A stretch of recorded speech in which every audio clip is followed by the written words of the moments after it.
देखिए 14 नंबर प्रश्न पर ध्यान दीजिए।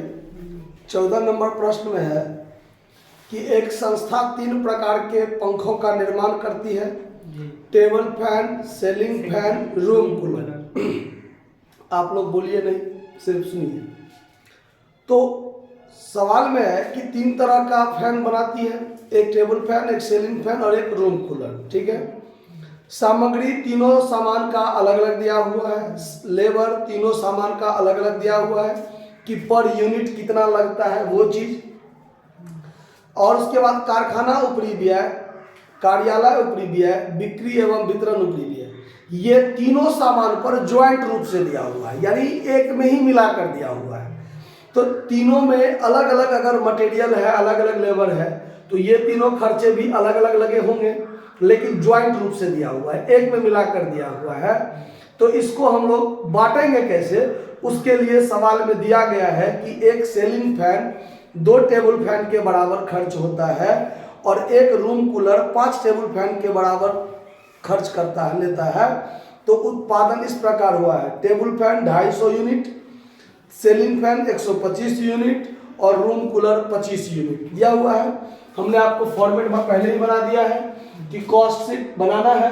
आउटपुट टेबल फैन के लिए 250 यूनिट, सीलिंग फैन के लिए 125 यूनिट, रूम कूलर के लिए 25 यूनिट। ठीक है। अब मटेरियल और लेबर सब में अलग अलग है। तो यहाँ पर देखिए हम सबसे पहले मटेरियल लेते हैं, तो 25 रुपया पर टेबल, 20 रुपया पर टेबल फैन। तो 20 रुपया का 250 पर 20 से गुना कर दीजिए तो 5000 रुपया हो जाएगा। कितना रुपया हो जाएगा? 5000। और 25 रुपया एक सीलिंग फैन पर, तो 125 में 25 से गुना कीजिए, तो 125 में 25 से 125 गुने 25 रुपया पर में खर्चा हुआ तो 3125। और रूम कूलर में 125 रुपया, तो 125 रुपया 25 पर, तो इसमें भी गुना करेंगे तो 3125 रुपया न होगा। क्लियर। लेबर 40 रुपया पर टेबल फैन, तो अब यहाँ पर हम लेबर जोड़ेंगे तो एक पर 40 रुपया, तो 250 पर कितना हो जाएगा? 10,000 होगा ना। उसके बाद 60 रुपया पर सीलिंग फैन, इसमें 60 से गुना कीजिए तो 125 गुने 60 कीजिए तो 7500 रुपया इसमें खर्चा हुआ। और फिर इसमें कहता है 120, तो 120 गुने कर दीजिए 25, तो 3000 रुपया इसमें खर्चा हुआ। तो ये तीनों को जब हम जोड़ लेंगे तो हमारा निकल जाएगा प्राइम कॉस्ट। कितना? तो ये हो जाएगा 15,000, 10,000, 125, 6,125। क्लियर। अब इसमें जोड़ना है आपको फैक्ट्री ओवरहेड। तो फैक्ट्री ओवरहेड कैसे बांटेंगे, सेलिंग ओवरहेड, ऑफिस ओवरहेड कैसे बांटेंगे, उसका आपको दिया हुआ है अनुपात निकालने के लिए। तो अब इसके लिए हम लोग बनाएंगे वर्किंग नोट। बिना ये बनाए हम कर नहीं सकते हैं। तो अकॉर्डिंग टू क्वेश्चन अनुपात बनाने के लिए दिया गया है कि एक सीलिंग फैन बराबर 2 टेबल फैन। देखिए एक सीलिंग फैन बराबर 2 टेबल फैन दिया हुआ है। और फिर कहता है कि एक रूम कूलर बराबर 5 टेबल फैन, एक रूम कूलर बराबर 5 टेबल फैन। अब देखिए दिया हुआ है, लेकिन दोनों में कॉमन क्या है? ये दोनों समीकरण में कॉमन क्या है? Table fan. एक सीलिंग फैन बराबर 2 टेबल फैन और एक रूम कूलर बराबर 5 टेबल फैन। तो टेबल फैन तो टेबल फैन है ही, रूम कूलर को भी टेबल फैन के फॉर्म में बदल लेंगे और रूम कूलर और सीलिंग फैन दोनों को टेबल फैन के फॉर्म में बदल देंगे। तो उसके लिए क्या करेंगे, देखिए यहां से काम करते हैं। चूंकि एक सीलिंग फैन बराबर 2 टेबल फैन दिया हुआ है, ये तो स्पष्ट क्लियर है। तो हम कितना सीलिंग फैन बना रहे हैं? हम सीलिंग फैन बना रहे हैं 125, इसीलिए 125 सीलिंग फैन बराबर क्या गो टेबल फैन हो जाएगा? तो 125 गुने 2 कर दीजिए तो बराबर 250 टेबल फैन हो जाएगा कि नहीं हो जाएगा?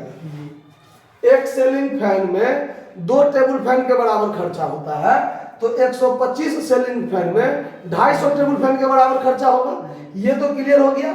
मतलब एक सीलिंग फैन में 2 टेबल फैन, तो 125 सीलिंग फैन में 250 टेबल फैन।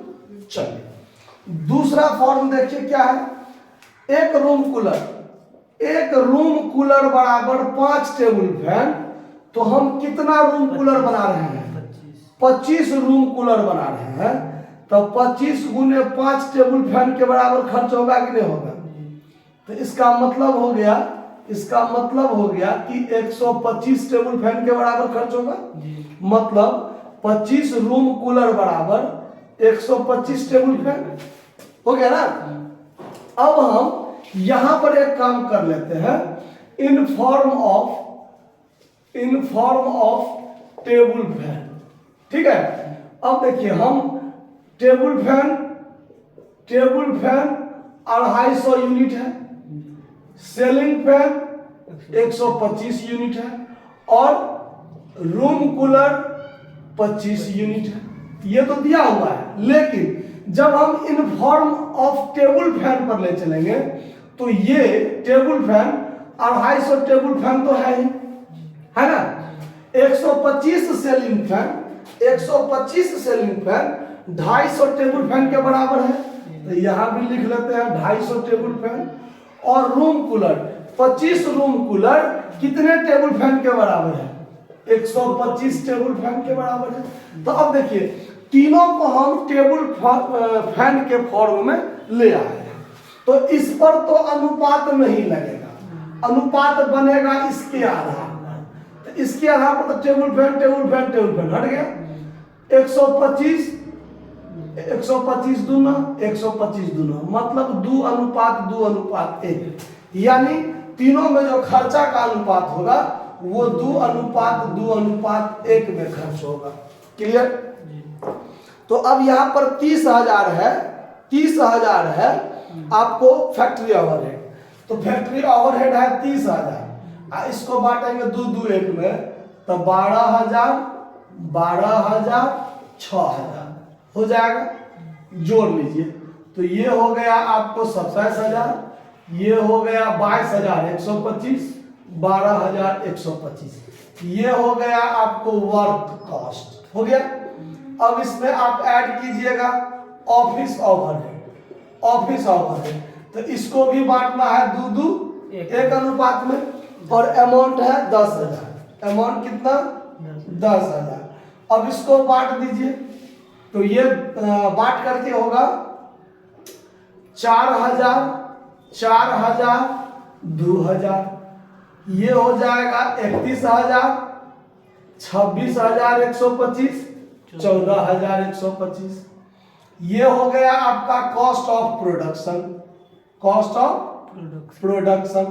अब इसमें ऐड करना है आपको सेलिंग ओवरहेड, करना है ना। ये भी आपको 2:1 अनुपात में बांटना है, और ये अमाउंट है 15,000, ये अमाउंट है 15,000। इसको आप बांटिएगा तो कितना हो जाएगा? 7 नहीं, 2:1 है ना, तो 3 3 6 3 6,000 3,000 ये होगा। तो ये हो गया 37,000, ये हो गया 32,125, और ये हो गया 17,125। तो ये हो गया आपका टोटल कॉस्ट। हो गया कि नहीं हो गया?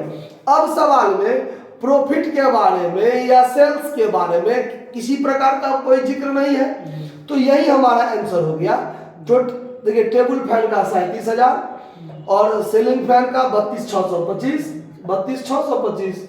कहीं गलती किए, गलती यहीं से कर रहे हैं हम लोग, यहीं से गलती कर रहे हैं। ठीक है, यहीं से गलती ऊपर से ही हो रहा है। यहाँ पर 10,625, यहाँ पर 625, यहाँ पर 625, तो यहाँ पर भी 625। ज्यादा काटने की जरूरत नहीं पड़ा, है ना। तो ठीक है ना, तो तीनों आंसर आपको क्या हो गया है? मिल गया है, कोई दिक्कत नहीं ना। चलिए, तो इसको आप नोट कर लीजिए। 15 नंबर भी सेम टू सेम इसी प्रकार है। ठीक है, नोट कर लीजिए।